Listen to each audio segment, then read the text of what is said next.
start off with just a little refresher right now, because this is going to take about 3 minutes, and because it's 3 clips, and we'll just remind you of where we're at, which is, this is the first video of a person coming in, okay, and then an unhappy ending, okay?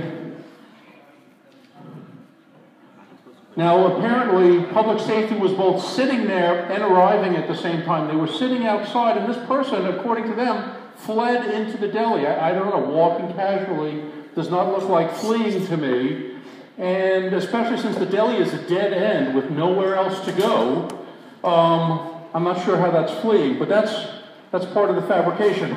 Now, this poor guy here is looking to keep his friend out of the mix, which I think you can see he's really, hey man, don't go back, right?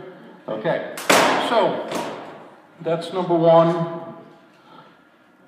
Here we go. Number 2. Just hit.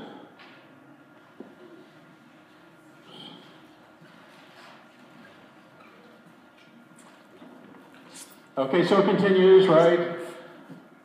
They're beating the crap out of him in the back, okay?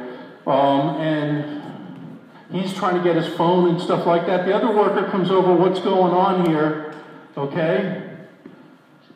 Okay, they're on a coffee break because they still got the cup of coffee in their hands, by the way. Okay, so they come back, okay, they're trying to get this guy out, and then the first worker's like, hey, what are you doing, man? Oh, there goes the cup of coffee. What are you doing? Because I was trying to keep this guy out of the mix. So they take him over here, okay, and you're going to see this baton come out in a second, you know, and they're going to whack him some more, okay? Okay, and they get him, and then, yep, that's where we're hitting him, right? They're hitting him now, okay? Okay. By the way, I'd like to let you know that some REAC board members believe that was not a baton hitting that person, and in fact, that's what it says in the PSD report, is they're hitting him with a baton. So, you know, your REAC board, you know, by and large, does not want to believe what you're seeing here, okay? And then we'll get to the third part, which is, okay, now this is walking out the door. Okay, we got 3 guys. Now, watch this guy over here. He's sitting on the side, right? Sitting on the side saying, hey, what's going on? Did you realize that he was blocking the front door? Let's watch that again. Hold on. Oh, I missed that. Let's go right back. That guy was blocking the front door and not allowing the officers to exit. You see how he's blocking the front door? Oh, and he was arrested for blocking the front door. Now, you know, right, and we've seen this, right? So now let's go back and look at a couple of things here, because we know this guy's going to walk out in a second, and I want to be as quick as I can with the time here. So we're back to public safety fabricating testimony. And as I've mentioned before, you know, basically, you know, from your REAC board, which oversees public safety, it's see no evil, hear no evil, speak no evil. And I mentioned this at the last time, but since we had this rally, okay, one public safety REAC board member says, oh, we don't have signed complaints, okay? And that's the reason why they couldn't take any action on your behalf. No signed complaints, okay? That's what she said.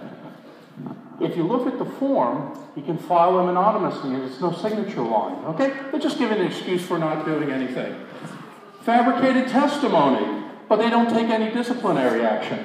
So we remember the Neil Stuber event last summer, okay? Now, I think everyone knows where the public safety office is, right?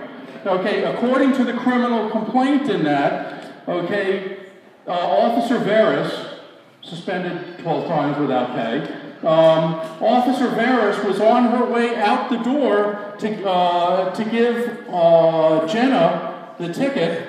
Meanwhile, Neil was walking back inside into the precinct, okay, to go complain about them. Okay, that's what it says in the criminal complaint. And of course, if you don't know Roosevelt Island, and you're an assistant district attorney, and you're downtown, you don't know anything about this place, you just say, gee, this guy must have been nuts, okay? But when you look at the way the way it's configured here, you just know that that testimony that's in the criminal complaint is complete fabrication, okay? So, now what does fabricated testimony do? And this is the part that really hurts, okay? When you look at the complaint, and all of a sudden you're sitting there in arraignment, and they're telling you what's going on, you're saying, that didn't happen, like that guy there, who was blocking the front door, right? Okay, and all of a sudden you have a very high bar at that point. You're left with a public defender at that point who doesn't even know your case, might think he's in a different agency prosecuting your case, and it doesn't matter because they all work together, okay? And you're going to have to plead to something when you didn't do anything wrong, okay? But you're not going to get justice out of that. So I explained this is what happened before, and now this is what it says in public safety's reports, which are available via FOIL. Now let me just go back to this point here that your REAC board gave this big, long, baloney story about how they couldn't get any information on these things, and yet this is available via FOIL, okay? So they do have it, okay? And so the person was fleeing public safety. Right, they're walking into a store, buying a soda in a dead end that since they live here, they know it's a dead end. That's not fleeing. Where are you going to go? Where are you going to go from there? That's not fleeing. And you could see, you know, in his walk and whatever, in his canter, he was not fleeing. But they have, it's fleeing. Thank you. The next thing was, oh, did we know that first guy, the first worker that came out, he was pulling one of the officers off? Did we see that? No. I don't think we saw that, but that's what it's in the criminal complaint. So you look at that, and when you're in court having to defend that, you think, how am I going to prove this? These guys are so lucky there was a video, but that doesn't happen in real life, okay, for most of us. Okay, next thing. The first worker hitting with the baton to effect arrest. According to the complaint, he really needed that beating because he wouldn't get in the handcuffs. It turns out he already was in the handcuffs. They just gave him the beating for good measure, okay? Okay, and then the last thing here is the second worker obstructed officers from leaving the door, from leaving the store. Again, false. Now you're probably saying, Frank, I'm just paraphrasing, so I'm going to wrap this up with the actual, let me just get the, okay, let's see. Okay, just I'm going to make it, I'm going to read it for you, so don't worry, you don't have to have, okay. So while escorting one person and another person out of the deli, this is the second worker, blocked my path and began yelling, why is his employee being arrested? Okay? Did you see him block his path? No. Okay? And that's just, and I'm out of time, but if you read the complaints here, it's a lot of false complaints about this, a lot of false testimony. This is testimony that is being used as a basis for your criminal complaint against you. And this has got to stop. Now, the REAC board, and I can see Mr. Shinozaki, who chairs the operations committee, is sitting in the back there, and you should all tell Mr. Shinozaki that they should do something about this, because this has gone on, they know about it, but they're still not doing about it. At the last meeting here, Mr. Shinozaki asked me, out of all the testimony, you know what the only one that really struck him was the video of these guys. And he says, now I have actionable data that I can do something on.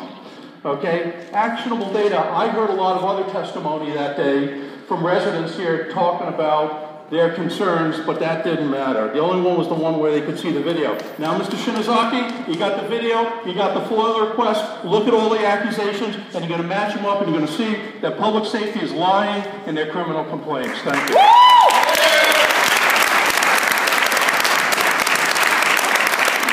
Thank you, Frank. I'm so sorry we're running very late. Our senator is here today. We're very grateful and honored to have